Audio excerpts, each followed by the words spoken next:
The Bills are back in charge, baby. Back on top of the AFC East, the Patriots. Man, I mean, last year when the Patriots got rid of Cam Newton, I was a little bummed. Because I was like, man, I was hoping Cam Newton would hold down the Patriots, weigh him down a bit for the next 2 or 3 years.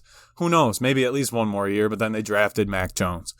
And I'm like, oh boy, everyone's talking. He's the next Tom Brady. He's the baby GOAT. Now I'm happy to have him around for hopefully at least 2-3 years because he's definitely weighing the Patriots down big time. And now the Bills are on the rise again. It is pandemonium. It is fantastic.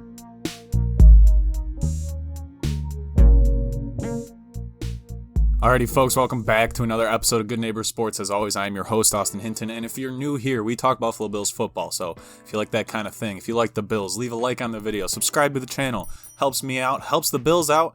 We're gaining subscribers faster than ever, and the Bills are getting hot at the right time, so the correlation still exists. Like the video, and the Bills will do better. Subscribe to the channel, and maybe they'll go to the Super Bowl.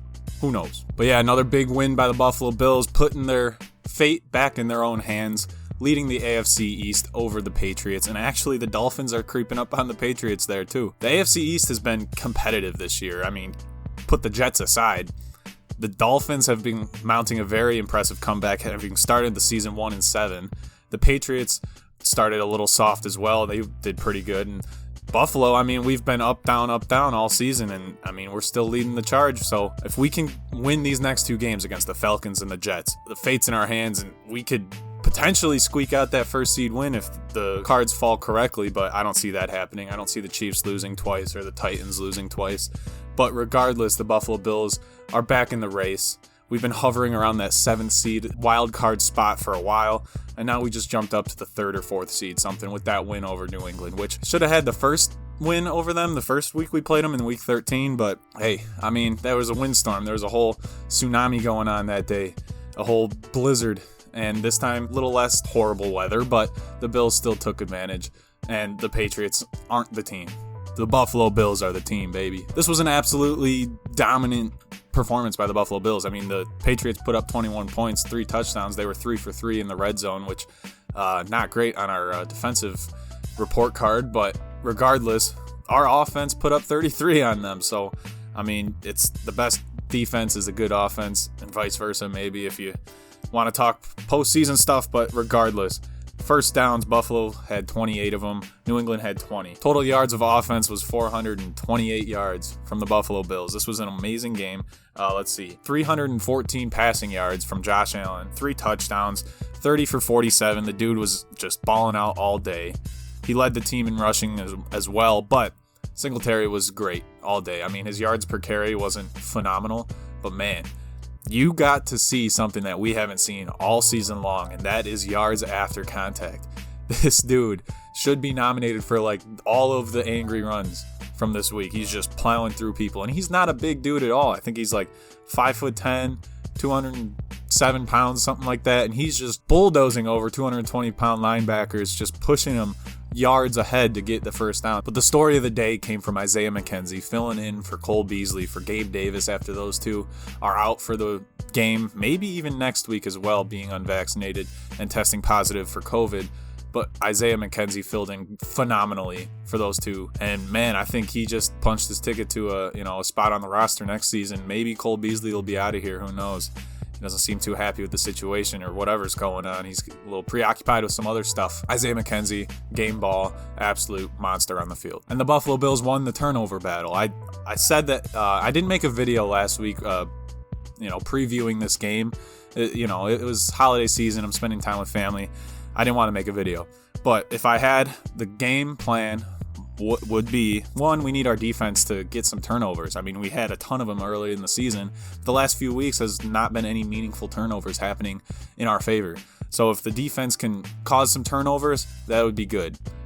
Number 2, the Buffalo Bills need to get up ahead early to force Mac Jones to throw, and then boom, we're in control of the game because their running game is what they lean on. And I know that they had a lot of absentee COVID players as well. If we could get up ahead and force Mac Jones to have to throw the ball all the time, I trust our secondary and our defense way more than I trust Mac Jones and their offense. The talent is there on our side. Mac Jones, I hope they think he's the answer for the next 4 or 5 years and just waste their time on him and then get back into the quarterback carousel, because, man, then we're going to have a pretty nice seat in the AFC East for years to come, because I don't think Mac Jones is the answer. He's a less athletic version of EJ Manuel or something, or Kyle Orton, or just nothing to write home about, essentially, in my opinion. The biggest thing that I actually noticed during the game, I was saying it all the time, man, we're always on offense.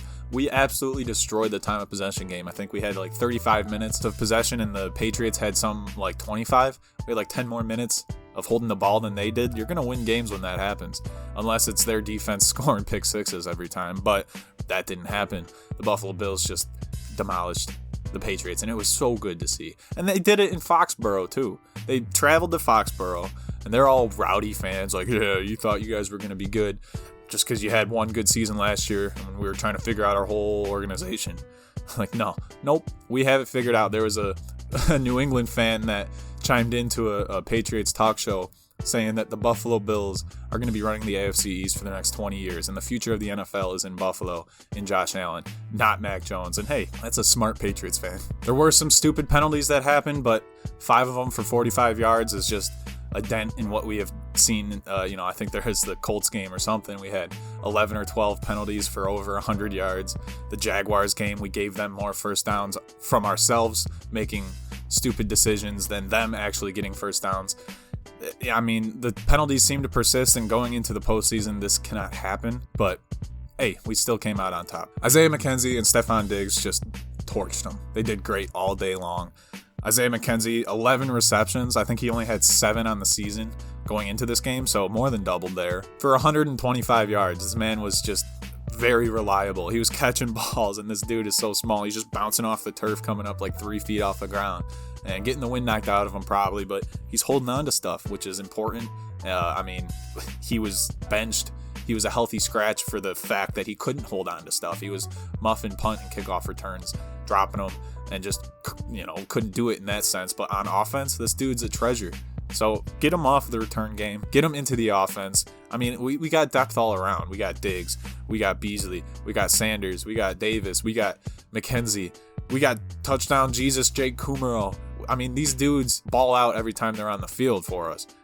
Unfortunately, 2 of them weren't on the field for us for the Patriots game, but we still balled out without them. So that's very reassuring, especially in a league right now where COVID is just decimating teams. I mean, last year, I think COVID, there was about somewhere around 200 positive COVID cases in last year's season.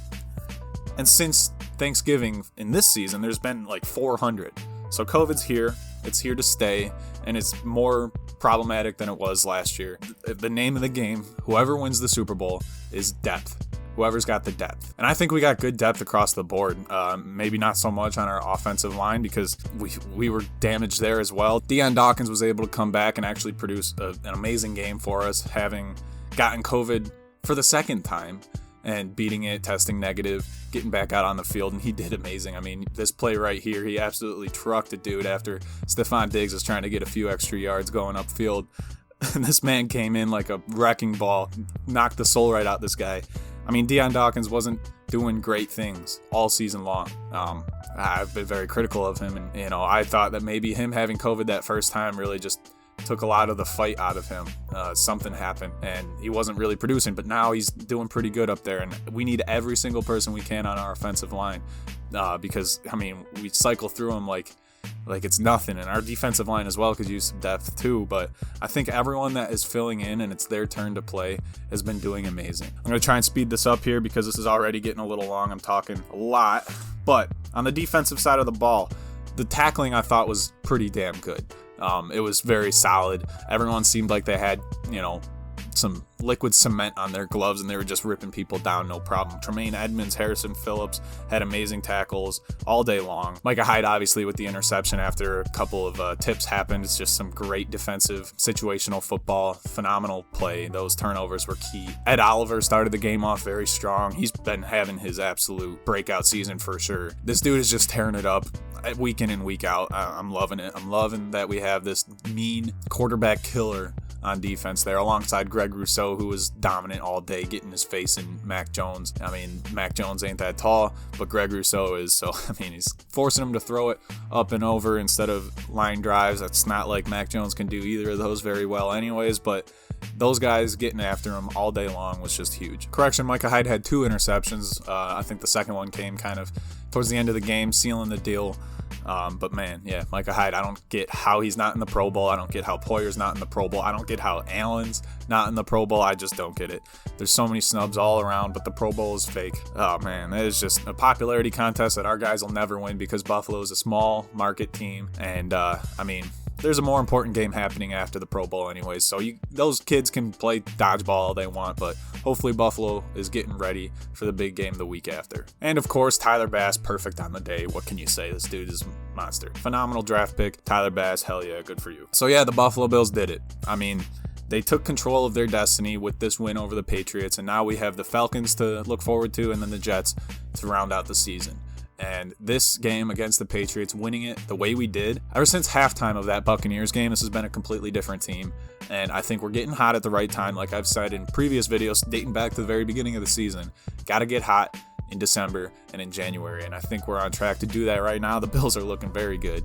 Josh Allen is playing MVP lights out football. We're getting our run game back. Our receivers are warmed up and ready to go. Our offensive line is trending in the right direction. Our defense is getting after quarterbacks pretty well and getting those turnovers that we're used to seeing since the beginning of the season. So I am excited beyond belief. I am happy we won this game, and now the next 2 are in our hands. We have to beat the Falcons and we have to beat the Jets. If we fall to one of them, I don't think we deserve to be in the playoffs, but we probably will still squeak in a spot in the playoffs. But the AFC is just, you never know. You never know who's going to be top. No one knows who the best team in the league is, especially on the AFC side of the ball. It is insane. This year, some very worthy teams are going to be missing the playoffs, and it's tough. It's a big bog of just very talented teams that could just make a push in the playoffs, and I think if Buffalo can get to the dance, we're going to be very deadly. There's a good chance that we're running into New England week 1 of the playoffs, or even seeing the Dolphins at some point. I mean, it's kind of crazy, but we'll see. I think the Buffalo Bills are on a good trajectory, and this game was a very important one. The Falcons game coming up is also very important, a home game. I think we should have no trouble destroying them, but I mean, the Bills lost to the Jaguars, the Cardinals lost to the Lions, the Chargers just lost to the Texans. Stuff like this happens every single week, it seems, and it's kind of insane. It's kind of insane how the AFC is panning out this year, but hey, at least we got our foot in the door and we can control the rest of the way forward. So that's all I got for you guys today. As always, this has been another episode of Good Neighbors Sports, and as always, be good to your neighbors and go Bills.